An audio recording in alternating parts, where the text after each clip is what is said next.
Okay, so this proves the extent of the carnality, the whole arrogance thing, being so carnal that you're compared to the demons, because this guy has the same thought process as the demons do. Okay, believing in their own works.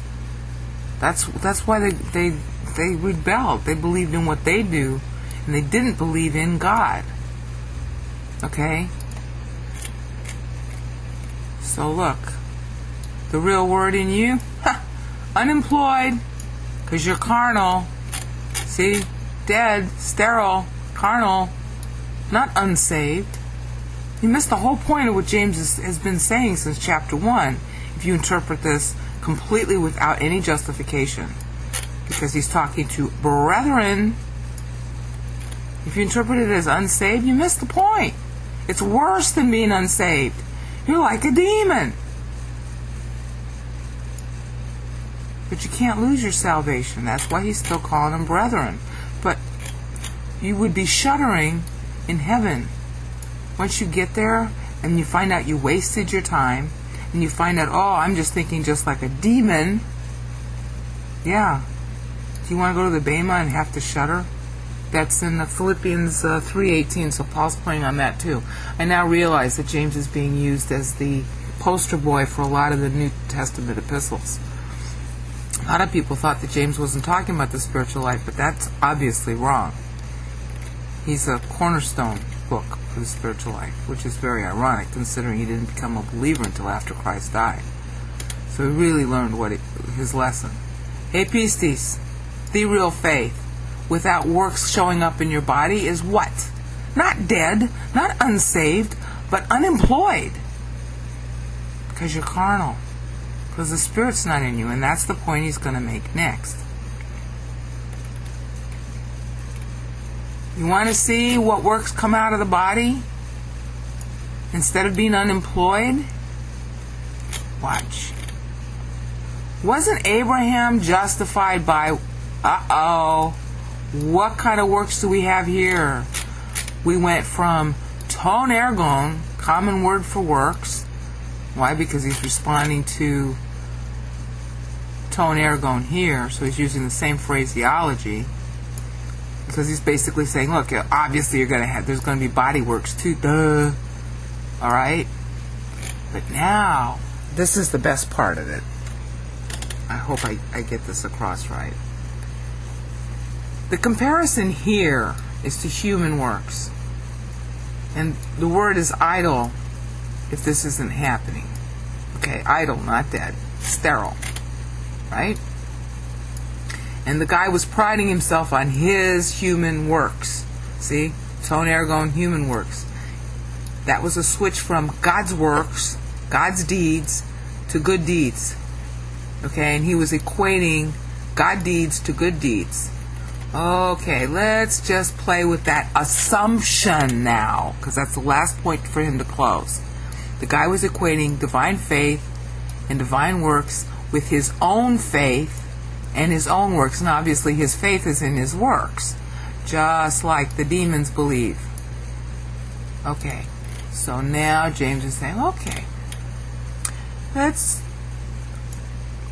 the faith is really going to produce human works, but hey, that ain't nothing compared to ex ergon. See, it's plural here with the article, but now it's plural here without the article. Divine works. Wasn't Abraham our father justified by what? Divine works. It's an entirely different class from here. He'd already answered the objection.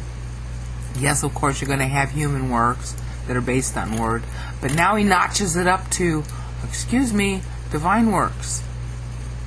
Abraham was justified by divine works. He wasn't justified by human works. Yes, faith will produce human works, but, divine works are higher, aren't they? And Abraham was justified by divine works. Ooh. Now think about this. This can't be too hard to understand. Human works are in a completely different class from giving up all of what you love the most because you believe in God. Think about that. People who are busy doing these works, why are they doing it? To think well of themselves. They aren't going to have the ability to offer up what they love the most out of belief in themselves. You got to believe in God to do that. The Word has to sustain you to do that. So now he's notching it up. All along he's been talking about faith as monadic. We've seen works many times since chapter 1 being used inarthriously. Now he's using that same construction with respect to Abraham. Abraham was justified by divine works, not human works. Because, and here's why you know, he did what human works can't do. Gave up everything. You can't give up everything unless you're believing God. You don't have the strength. Okay? It's like, the Holy Spirit just brought this to my mind in Romans 5:8. In the context of 5:5 through 5:8. Some people will dare to die. But Christ died for us while we were yet sinners. Okay? It's that quality. Giving up everything. Alright? Divine works.